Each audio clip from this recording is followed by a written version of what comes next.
आज का जो टॉपिक है हमारा बहुत ही खास है, अहम है, क्योंकि बहुत सारे बच्चे कहते हैं सर हमें अंग्रेजी समझ में नहीं आ रहा है, कहाँ पर इज आ जाता है, कहाँ पर आर आ जाता है, कहीं पर एम आ जाता है। ठीक है ना। तो मैं आपको समझाने की कोशिश करता हूँ और डेफिनेटली आपको समझ में आएगा बच्चों। क्यों आएगा? क्योंकि अगर इस कॉन्सेप्ट को आपने समझ लिया तो इंग्लिश लगभग आपके पकड़ में आ जाती है। आप हर एक चीज समझने लग जाते हैं अंग्रेजी में। अगर आपको ये चीज नहीं आती है ना, तो बिल्कुल आपको अंग्रेजी समझ में नहीं आएगी। ठीक है। तो चलिए मैं आपको समझाने की कोशिश करता हूँ। आई होप आपको बिल्कुल समझ में आएगा। ठीक है। जैसे कि होते हैं हेल्पिंग वर्ब्स। ठीक है। हेल्पिंग वर्ब्स बच्चों, ठीक है। हेल्पिंग वर्ब्स आप सभी को पता है हेल्पिंग वर्ब्स कौन कौन से होते हैं। हेल्पिंग वर्ब्स हमारे होते हैं इज, एम, आर। ये हमारे प्रेजेंट टेंस के हेल्पिंग वर्ब होते हैं बच्चों। किसके हेल्पिंग वर्ब होते हैं? प्रेजेंट टेंस के हेल्पिंग वर्ब होते हैं। ठीक है। जैसे हमें इंग्लिश में हेल्पिंग वर्ब पता है, इसकी हिंदी भी हमें पता होनी चाहिए, क्योंकि हमें हिंदी के अकॉर्डिंग अंग्रेजी में लेना होता है इज, एम, आर। ठीक है। पास्ट में हेल्पिंग वर्ब होता है वॉज और वर, और फ्यूचर में हेल्पिंग वर्ब होता है विल, बी और शैल बी। ठीक है बच्चों। तो मेरा आज का जो वीडियो बनाने का मकसद ये है कि आपको इच के सेंटेंस बनाने आते हैं तो आप डेफिनेटली आप एम के सेंटेंस बना लेंगे। ठीक है। आर के सेंटेंस बना लेंगे। ठीक है। वॉच के सेंटेंस बना लेंगे, वर के सेंटेंस बना लेंगे, विल बी के सेंटेंस बना लेंगे, शैल बी के सेंटेंस बना लेंगे। यदि आपको इच के सेंटेंस बनाने नहीं आते तो आपको am, are, was, were, will be, shall be के सेंटेंस नहीं बना सकते हैं। ठीक है। चलिए मैं आपको बताने की कोशिश करता हूँ। फॉर एग्जाम्पल, वह विद्यालय है। देखो बच्चों, ये है एग्जाम्पल, वह विद्यालय है। ठीक है ना। वह विद्यालय है। ठीक है। तो हमें पता है ये सिंपल सेंटेंस है। ठीक है ना। सिंपल सेंटेंस है तो पहले कैसे बनाएंगे? पहले किसकी अंग्रेजी लेंगे? पहले वह का अंग्रेजी फर्स्ट नंबर पे लेंगे, सेकंड में इसका लेंगे हेल्पिंग वर्ब है का, और उसके बाद में थर्ड में इसका। तो हमारा अंग्रेजी हो जाएगा दैट इज स्कूल। ठीक है बच्चों, हमारा सेंटेंस हो गया that is school, that is school. ठीक है। अब ये जो आया है हेल्पिंग वर्ब इज, ठीक है ना, इज। अब हमें पता है कि भाई इस यहाँ पर आया है, कैसे आया है कि हमारा सिंपल सेंटेंस है। सिंपल सेंटेंस क्या करते हैं? पहले इसका लेते हैं, फिर लास्ट वाले में का लेते हैं, उसके बाद जो बचता है उसका ले लेते हैं। ठीक है ना। तो सेम प्रोसेस होता है आपका एम का, आर का, वॉच का, वर का, विल बी और शैल बी का। चलिए देखते हैं। एक सिंपल सेंटेंस लेता हूं, जैसे मैंने कहा मैं मैं राकेश हूं। मैं राकेश हूं। देखिए बच्चों, बिल्कुल सेम सेंटेंस है, सिंपल सेंटेंस है, मैं राकेश हूँ। बस अंतर सिर्फ इतना है कि हेल्पिंग वर्ब चेंज हो गया है। यहाँ पर है आ रहा था, यहाँ पर हूँ आ रहा है, लेकिन बनाएंगे आप सेम टू सेम। पहले किसका लेंगे? मैं का, उसके बाद हेल्पिंग वर्ब हूँ का, उसके बाद राकेश का। तो हमारा सेंटेंस हो जाएगा आई एम राकेश। ठीक है बच्चों। ठीक है। ऐसे ही आप लिख सकते हैं, आर का ले सकते हैं। जैसे मैंने कहा वी अध्यापक, अध्यापक, अध्यापक हैं। ठीक है। वी अध्यापक हैं, वी अध्यापक हैं। देखो बच्चों, वी अध्यापक है। सिर्फ अंतर इतना है कि हमारा हिंदी का जो हेल्पिंग वर्ब है ना, वो चेंज हो रहा है। इस सेंटेंस में है आ गया था, इस सेंटेंस में हूँ आ गया, इस सेंटेंस में है आ गया। लेकिन आपको आप कहाँ पर ले रहे हैं उसकी अंग्रेजी? आप उसकी अंग्रेजी सेकंड नंबर पर ले रहे हैं इस प्रकार के सेंटेंस में।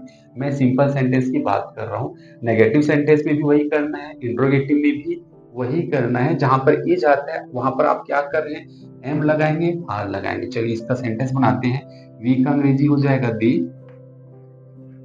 है का अंग्रेजी हो जाता है आर, और टीचर अध्यापक का टीचर। यहाँ पर एस लगा देंगे, बहुत सारे टीचर्स हैं, they are teachers, they are teachers. ठीक है बच्चों। ठीक है। चलिए वॉज और वर्क को भी ले लेते हैं। ठीक है। फॉर एग्जाम्पल,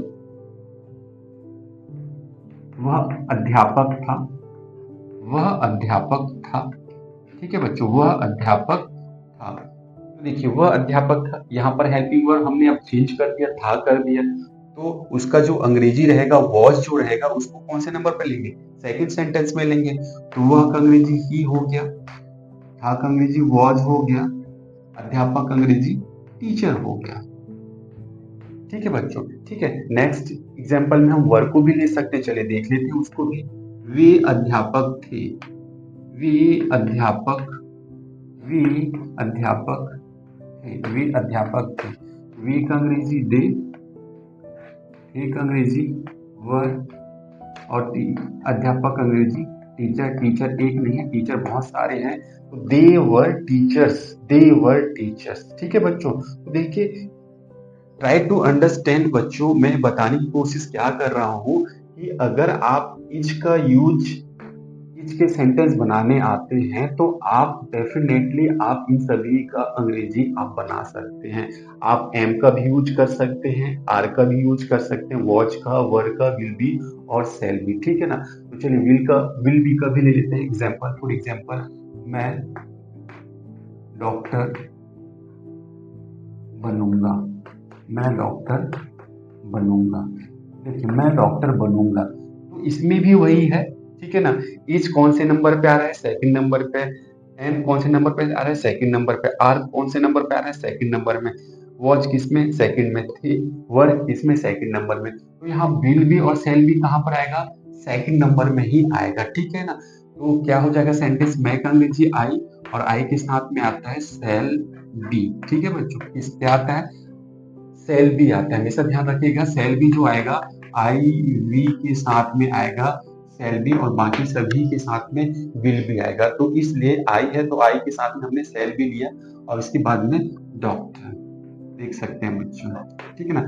चलिए विल बी पर डिपेंड हम एक एग्जांपल लेते हैं। वह डॉक्टर, डॉक्टर बनेगा। ठीक है बच्चों, वह डॉक्टर बनेगा। तो सेंटेंस क्या हो जाएगा, ही विल बी डॉक्टर। ठीक है बच्चों, यहाँ पर हमने विल बी क्यों लिया, क्योंकि मैंने अभी क्या बताया आपको कि सेल बी किसके साथ में आएगा, आई और वी के साथ में ही आएगा सेल बी। अदरवाइज कोई दूसरा सब्जेक्ट आता है तो आपको उसके साथ में क्या लेना है, विल बी लेना है। ठीक है। तो try to understand what I am saying. I am saying अगर आपके सेंटेंस इज, जो सेंटेंस है आपका, जैसे सपोज कीजिए वह विद्यालय है, वह विद्यालय है। ठीक है। जब आप इस सेंटेंस का अंग्रेजी आप बना सकते हैं, इसमें इज का यूज कर सकते हैं, तो आप एम का भी यूज कर सकते हैं, आर का भी यूज कर सकते हैं। ठीक है ना। तो जैसे आप इज का प्रयोग करते हैं, जैसे इज का यूज करते हैं, वैसे ही आपको एम का, आर का, वॉच का, वर का, विल बी और सेल बी का करते हैं। अगर आपको इज का यूज नहीं आता है, इज आप यूज नहीं कर सकते अपने सेंटेंस में कि इज कहाँ पर आएगा, कैसे हम सेंटेंस बनाएंगे उसकी अंग्रेजी, तो इट मीन्स आप इनकी अंग्रेजी आप नहीं बना सकते, इनका यूज आप नहीं कर सकते हो, आप हिंदी से इंग्लिश आप बना नहीं सकते हैं। ठीक है ना। चलिए मैं एक और एग्जांपल लेता हूं। जैसे फॉर एग्जांपल मैंने कहा मैं वकील था, मैं वकील था।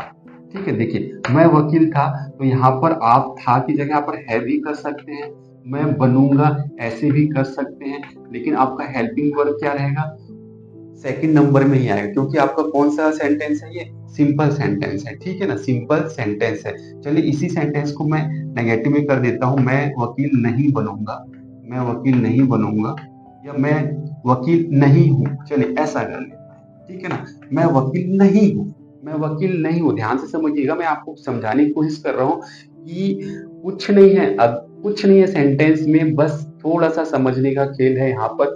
अब जैसे कि मैं है, मैं का अंग्रेजी क्या हो जाता है, आई। ठीक है। हूं का अंग्रेजी हो गया एम, इसके बाद में नहीं का अंग्रेजी नॉट लेते हैं, और वकील का अंग्रेजी हो जाता है लॉयर। ठीक है बच्चों, लॉयर, लॉयर हो गया। ठीक है ना। अगर मैं इसको था के लिए बनाऊंगा तो यहाँ पर था हो जाएगा, तो यहाँ पर क्या हो जाएगा, एम हो जाएगा। ठीक है ना। अगर मैं यहाँ पर हो करूं तो यहाँ पर क्या हो जाएगा, आर हो जाएगा। यहाँ पे थे करूं, यहाँ पे वर हो जाएगा। अगर मैं इसको फ्यूचर में ले जाऊं, मतलब क्या कहूं, बनेगा, बनेगी, बनेंगे, तो यहाँ पर क्या हो जाएगा, विल हो जाएगा। लेकिन यहाँ पर क्या होता है, नॉट यहाँ पर बीच में आता है, तो will not be shall not be. देखिए सेंटेंस में थोड़ा सा अंतर है। अगर हेल्पिंग वर्ब को सीखना है बच्चों तो क्या कीजिए, एक हेल्पिंग वर्ब लीजिए, ऐसा लीजिए वह विद्यालय है, वह विद्यालय है, ठीक है ना। तो ये आपका प्रेजेंट का हो गया, ठीक है। तो आप इज एम आर का यूज कर सकते हैं। अगर आपको वॉज वर्क करना है तो यहाँ पर आप क्या लगा दीजिए, था लगा दीजिए, आप वॉज वर्क, ठीक है, आ जाएगा। वैसे ही आप गा गे यहाँ पर लीजिए, यानी कि वह विद्यालय होगा, तो यहाँ पर क्या हो जाएगा, इज की जगह पर क्या हो जाएगा, विल बी या सेल बी आएगा, ठीक है। तो आई होप आपको समझ में आ गया होगा कि अगर आपको इच का यूज करना आता है, इच के सेंटेंस बनाने आते हैं, तो बाकी इन हेल्पिंग वर्ड्स का सेंटेंस आप बना सकते हैं, ठीक है। तो इसी तरह से मैं वीडियो को देखते रहिए, ठीक है। और जिसने भी कमेंट नहीं किया है कमेंट कीजिए, और जिस बच्चे ने सब्सक्राइब नहीं किया है तो प्लीज सब्सक्राइब माय